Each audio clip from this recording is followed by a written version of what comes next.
Jadi satu-satunya cara untuk bisa membuat masalah itu memberikan hadiah kepada kita itu ya kita sambut.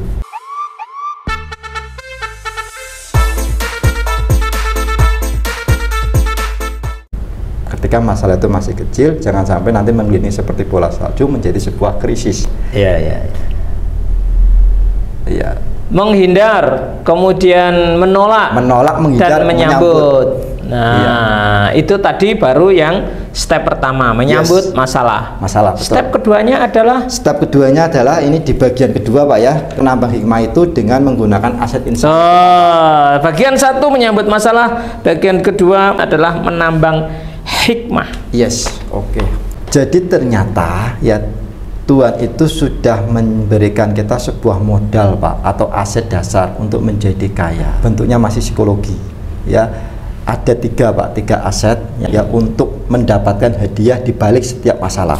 Yang pertama adalah pikiran Pak. Jadi pikiran ini nanti harus kita pakai untuk menambah hikmah. Jadi mesti setiap masalah itu ada hikmahnya kalau kita tambah.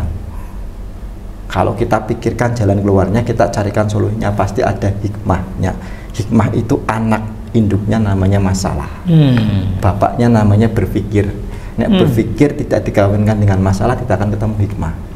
Hikmah itu anak. Induknya adalah masalah. Bapaknya adalah berpikir. Yes. Ngono ya. Jadi semua firman Tuhan itu lahir ketika nabinya menghadapi masalah.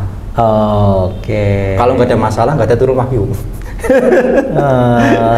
Gitu ya. Iya gitu. Jadi kenapa kadang ada setiap nabi atau utusan itu dapat wahyu kan karena dia menemui kebobrokan umatnya. Ya. Ini kan turun wahyu. Nah kemudian ketika turun wahyu pertama itu masih ada masalah-masalah susulan, turun wahyu lagi. Iya. Itu hikmah tadi itu kan wahyu Pak. Iya. Nah itu yang pertama misalnya adalah bagaimana kita berpikir atau pikiran kita. Kemudian yang kedua Pak, aset kedua itu bagaimana kita bisa menciptakan respon. Itu ternyata respon kita itu dominasinya ke perasaan Pak, bukan ke pikiran. Jadi kalau kita rasa ini baik, maka kita akan beli. Kalau kita rasa ini merugikan, maka tidak akan kita beli.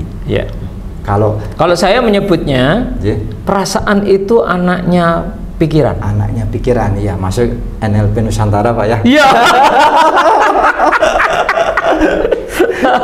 Tindakan itu anaknya perasaan. Betul. Jadi ngono.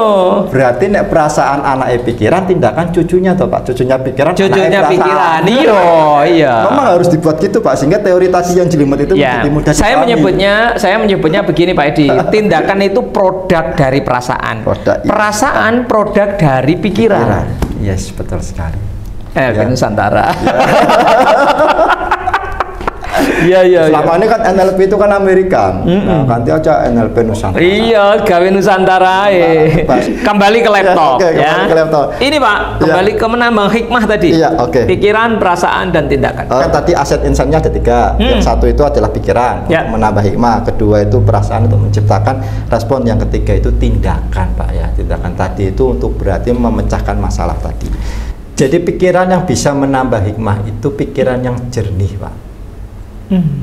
Yang dimaksud berpikir jernih, kita bisa melampaui pikiran tadi, pikiran pemuka agama tentang uang, pikiran pedagang tentang uang, pikiran apa tadi, akademisi tentang uang.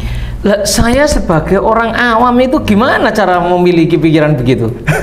Nah, ini kan untuk pelajaran yang mengake toh. Iya. Nah, artinya apa?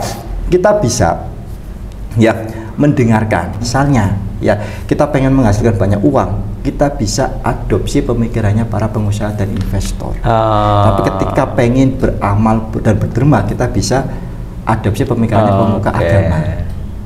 Ketika pengen uang itu bermanfaat untuk penelitian dan ilmu pengetahuan, kita bisa adopsi pemikirannya akademisi.